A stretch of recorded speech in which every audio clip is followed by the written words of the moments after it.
Antes de María, estaban Joaquín y Ana. Una pareja fiel cuya silenciosa obediencia cambió el curso de la historia de la salvación. Aunque la Biblia guarda silencio sobre ellos, la Iglesia los recuerda con honor. ¿Quiénes fueron estos santos ocultos, los abuelos de Jesús? ¿Y qué podemos aprender de su silenciosa fortaleza y profunda confianza en Dios? La tradición nos cuenta que San Joaquín y Santa Ana vivieron en Nazaret o Jerusalén durante el siglo I a.C., descendientes del linaje real de David. Eran devotos, generosos y fieles a la ley, sin embargo, soportaban una profunda tristeza, no tenían hijos. En la sociedad judía, la infertilidad se consideraba una maldición, una fuente de vergüenza, y aún así, al igual que Abraham y Sara, seguían orando. Según escritos apócrifos como el protoevangelio de Santiago, un ángel se les apareció a Joaquín y a Ana, prometiéndoles que tendrían una hija, una que sería bendecida entre todas las mujeres, y así sucedió. Ana concibió y dio a luz a una niña. La llamaron María. Joaquín y Ana, reconociendo el don milagroso que habían recibido, consagraron a María al servicio de Dios. Siendo muy joven, la llevaron al templo, cumpliendo el voto de criarla en santidad. Aunque se sabe poco, su influencia moldeó el carácter de quien un día diría, hágase en mí según tu palabra. San Joaquín y Santa Ana nos recuerdan que la santidad a menudo comienza en el hogar, en la fidelidad silenciosa, la oración profunda y el amor sacrificado. La Iglesia los honra como patronos de abuelos, padres y parejas casadas. Su festividad, que se celebra el 26 de julio, es un momento para honrar a todos los que alimentan la fe en silencio de generación en generación. Quizás nunca conozcamos todos los detalles de sus vidas, pero sabemos esto: su confianza preparó el camino para la Madre de Dios y para el Salvador del mundo. Santos Joaquín y Santa Ana, rueguen por nosotros. Si te inspiró esta historia de fe y legado, dale me gusta, compártela y suscríbete a nuestro canal. Ayúdanos a difundir la luz de los santos por el mundo. ¿Qué impulsaría a un papa a convocar a caballeros de toda Europa para marchar miles de kilómetros hacia Jerusalén? En 1095, una poderosa voz resonó en un concilio en Clermont. Era el Papa Urbano II. Su llamado cambió la historia, iniciando la Primera Cruzada. Pero ¿quién fue el hombre detrás de este momento monumental para la cristiandad? Esta es la historia del Beato Urbano II, reformador, líder y visionario. El Beato Urbano II, nacido Odón de Chatillon alrededor del año 1042 en Francia, ascendió de la humilde vida monástica al trono de San Pedro. Monje cluniacense, estudioso de la Reforma y portavoz de la unidad cristiana, su papado dejó un legado que moldeó a Europa y a la Iglesia durante siglos. Odón nació en una familia noble de Champaña, Francia. De joven, ingresó en el influyente monasterio benedictino de Cluny, conocido por su papel en la renovación espiritual. Allí abrazó los valores de la disciplina, la reforma y la fidelidad a la Iglesia. Su sabiduría y celo llamaron la atención del Papa Gregorio VII, quien lo nombró cardenal y posteriormente obispo de Ostia, la puerta de entrada a Roma.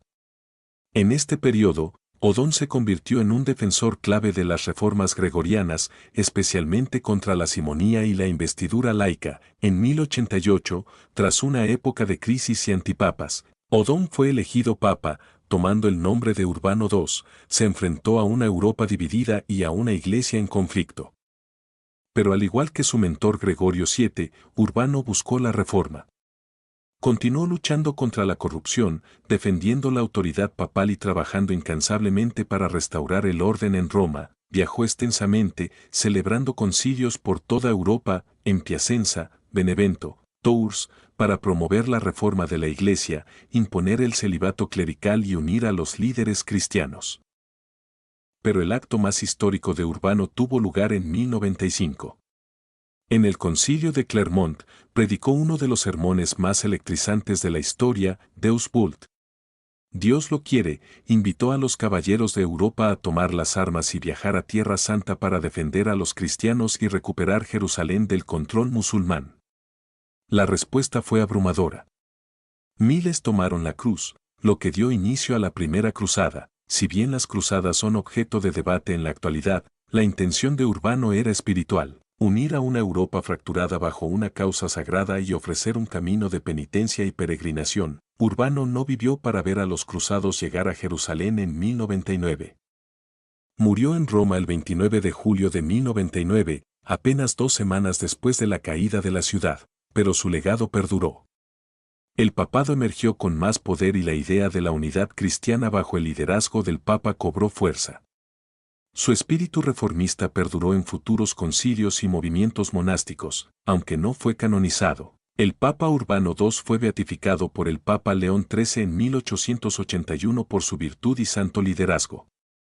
Su festividad se celebra el 29 de julio, día de su muerte. Se le recuerda no solo como el Papa que lanzó una cruzada, sino como un hombre profundamente comprometido con la reforma espiritual de la Iglesia. El Beato Urbano II nos recuerda que un liderazgo arraigado en la fe puede cambiar el curso de la historia. Su visión de una iglesia purificada y una cristiandad unida resuena a través de los siglos. Que su valentía y convicción nos inspiren para defender la fe en nuestro tiempo. Gracias por vernos. No olviden darle a me gusta, compartir y suscribirse para conocer más historias de los santos que moldearon nuestro mundo. Beato Urbano II, ruega por nosotros. ¿Qué lleva a un adolescente a desafiar a un imperio? ¿Qué poder podría obligar a un hombre a predicar ante una muerte segura? Estos no son cuentos de fantasía, sino historia real.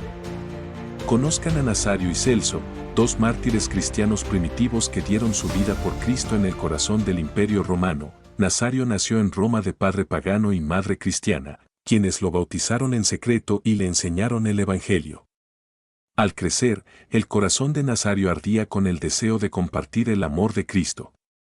Dejó la comodidad de su hogar y viajó a Milán, un peligroso centro de persecución anticristiana. En Milán, predicó con valentía y sin miedo.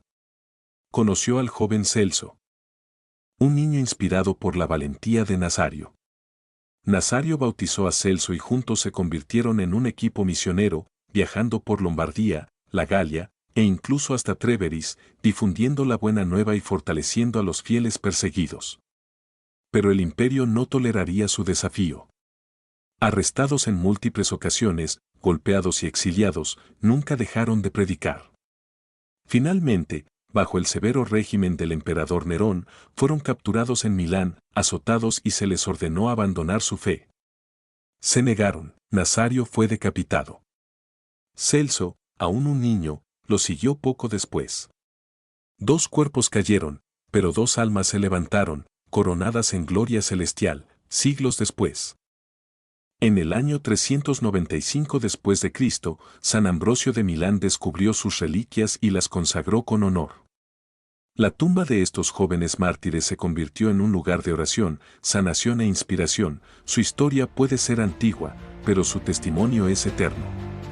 En un mundo de concesiones, Nazario y Celso nos recuerdan, la verdad lo vale todo, incluso nuestras vidas. Su sangre regó la tierra de la fe en Milán. Que, como ellos, nos mantengamos firmes ante el mundo, valientes, fieles y sin miedo. ¿Sabías que el primer papa africano reinó sobre la Iglesia hace casi 1800 años? En medio de la persecución y profundas divisiones teológicas, un hombre se alzó con valentía para unificar el cuerpo de Cristo. Su nombre fue San Victory, y su legado moldearía la Iglesia global para siempre. San Victory sirvió como obispo de Roma desde aproximadamente el 189 hasta el 199 después de Cristo, durante una época turbulenta de la historia cristiana. Hombre de origen africano, probablemente de la provincia romana de África Proconsularis, la actual Túnez o Libia, aportó una voz poderosa y valiente al papado. Se sabe poco sobre los primeros años de vida de Víctor, pero su elección como el 14º papa marcó un paso significativo para la creciente universalidad de la Iglesia. Como sucesor del Papa Eleuterio, Víctor heredó una comunidad dispersa por todo el Imperio Romano, diversa en lengua, cultura y costumbres. Uno de los problemas más urgentes que enfrentó el Papa Víctor fue la controversia de la Pascua. ¿Cuándo debían los cristianos celebrar la resurrección? En Asia Menor, algunos cristianos, conocidos como cuartodecimanos, celebraban la Pascua según el calendario judío, el 14 de Nisán.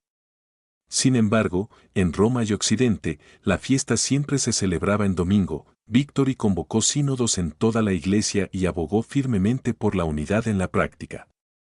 Incluso amenazó con la excomunión a quienes se negaran a conformarse, pero posteriormente obispos como San Ireneo de León le aconsejaron que buscara la unidad con caridad. Su esfuerzo marcó uno de los primeros intentos papales importantes por imponer la uniformidad doctrinal en toda la Iglesia universal. Víctor también desempeñó un papel vital en la defensa de las comunidades cristianas que enfrentaban persecución. Según la tradición, intervino ante el emperador romano Cómodo para que perdonara la vida a los cristianos condenados a muerte, incluyendo a algunos en la casa de la amante del emperador. San Víctor murió alrededor del año 199 después de Cristo, y aunque se desconocen las circunstancias exactas, se le honra como mártir. Fue enterrado en la colina del Vaticano, cerca de la tumba de San Pedro. Su festividad se celebra el 28 de julio. Como el primer papa africano, Víctor sentó un precedente de liderazgo firme, unidad global y cuidado pastoral, valores que resuenan en todo el papado hasta nuestros días. En un mundo dividido por el imperio y la etnia, el Papa San Víctor recordó a la Iglesia su unidad en Cristo. Su valentía, convicción y compromiso aún nos inspiran hoy. San Víctor ruega por nosotros. En una época en la que seguir a Cristo podía costar la vida, una mujer lo arriesgó todo, no por la gloria, sino por amor. Su nombre se recuerda entre los primeros mártires de Roma. Esta es la historia de Santa Beatriz, hermana, sirvienta, santa, nacida en una noble familia cristiana en Roma durante el siglo IV. Beatriz, también conocida como Beatrice, creció a la sombra de la persecución. Sus hermanos, San Simplicio y San Faustino, eran cristianos devotos que vivieron su fe con valentía frente a la hostilidad imperial. Cuando sus hermanos fueron capturados y martirizados por negarse a adorar a los dioses romanos, Beatriz no se acobardó. En cambio, recuperó sus cuerpos y los enterró en secreto. Un acto desafiante de amor y reverencia que podría haberle costado la vida. Durante muchos meses, Beatriz vivió escondida bajo la protección de una viuda cristiana llamada Lucina. Sin embargo, incluso en la sombra, sirvió a la Iglesia, cuidando a los pobres, animando a los temerosos y arriesgándolo todo por su fe. Finalmente, Beatriz fue descubierta. Negándose a negar a Cristo, fue estrangulada en prisión, un martirio silencioso, invisible para las multitudes, pero conocido por el cielo. Su cuerpo fue desechado, pero Lucina lo recuperó y la enterró junto a sus amados hermanos en las catacumbas. Hoy, Santa Beatriz de Roma es venerada como una virgen mártir de la Iglesia primitiva.